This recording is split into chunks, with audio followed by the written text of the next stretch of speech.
موسیٰ علیہ السلام نے کہا یا اللہ میرا جنت کا ساتھی کون ہے؟ اللہ تعالیٰ نے کہا فلاں قصائی، یہ گوشت بیچنے والے۔ موسیٰ علیہ السلام حیران ہوئے، بھئی قصائی میرا جنت کا ساتھی کیسے بن گیا؟ وہ کہے کہ کون ہے؟ کہ فلاں۔ وہ گئے تو ایک قصائی، قصائیوں کی دکانیں، گوشت، بیٹھا چوکڑی مار کے گوشت بیچ رہا ہے۔ جب وہ فارغ ہوا ایک گوشت کا ٹکڑا اس نے تھیلے میں ڈالا اور گھر۔ موسیٰ علیہ السلام بھی پیچھے، کہنے لگے میں آ جاؤں؟ کہا آ جاؤ۔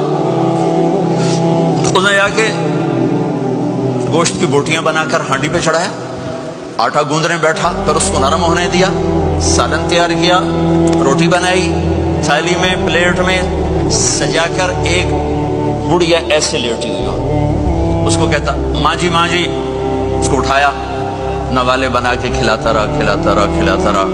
اس نے کہا ہن میری بس، اس نے منہ صاف